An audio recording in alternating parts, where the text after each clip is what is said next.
Good evening, my friends, and welcome! In celebration of my reviving the old Creepypasta channel, I want to do one on here tonight. And not just any creepypasta, but one connected with real-life events. An unsolved case that many of you crime and unsolved mysteries enthusiasts may know as the Dyatlov Pass Incident. Of course, I didn't write this, and the story itself has floated around on the internet for ages upon ages. However, as it is a creepypasta, there have been several liberties taken with the source material, rendering it fiction, albeit fiction based very much on a true mystery. So gather round and listen well to the classic creepypasta, the Dyatlov Pass Incident.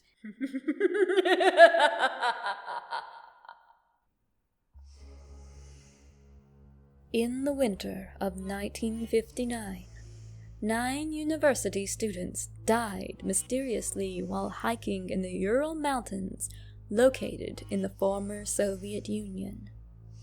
Details never leaked out to the public until well after the fall of the Iron Curtain due to the unusual circumstances contained in the report.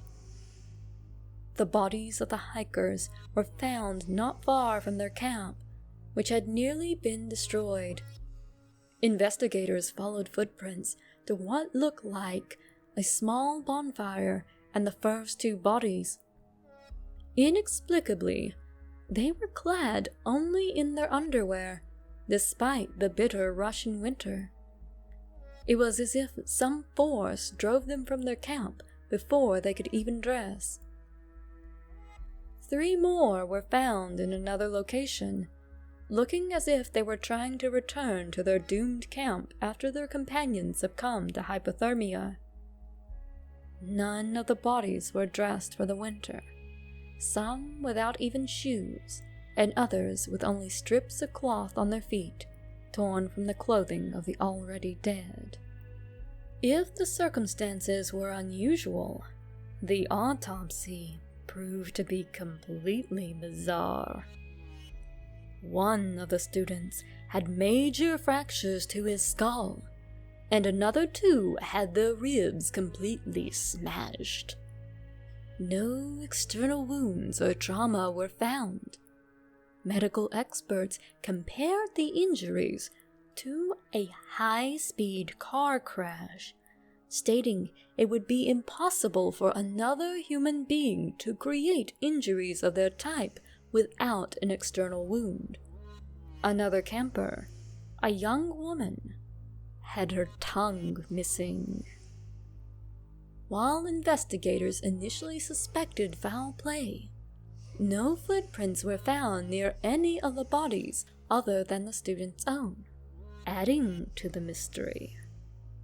The bodies were all shown to have high levels of radioactive contamination. 9 years after the incident in the Ural Mountains, another group of hikers were found dead, this time in the Caucasus. The incident occurred in the late summer this time.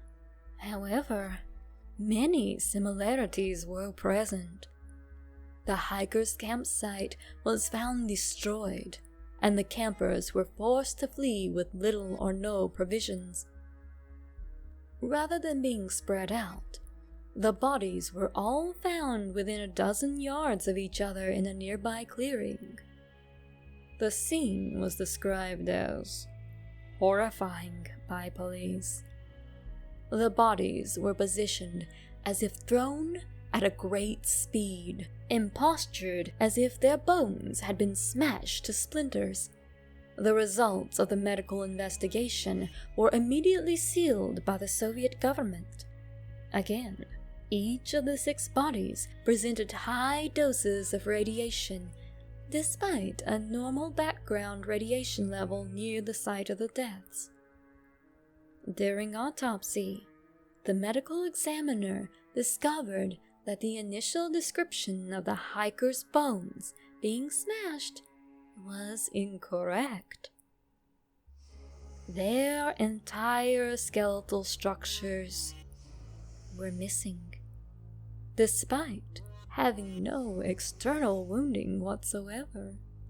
High levels of calcium and other nutrients were found in their blood and surrounding tissues. It was as if something had somehow rapidly liquefied the victim's bones.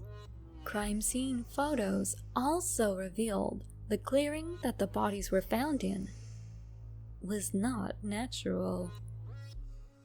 Topographic maps taken only months before had shown the area to be a lush forest. Entire trees were smashed to splinters in a path more than 20 meters wide and over a 200-meter area.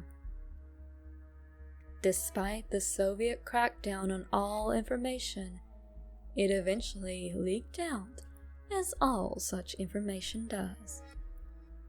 Leading occult experts have gathered all available facts and come to a single, terrifying conclusion. No man or man-made device could have acted with such deliberate force or in the ways uncovered.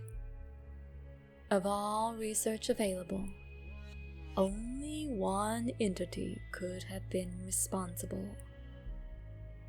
Something that was not meant for our Earth.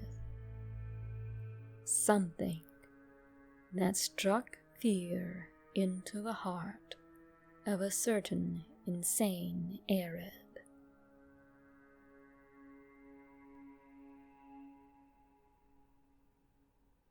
Well, my dear viewers, were you able to spot the Lovecraftian reference?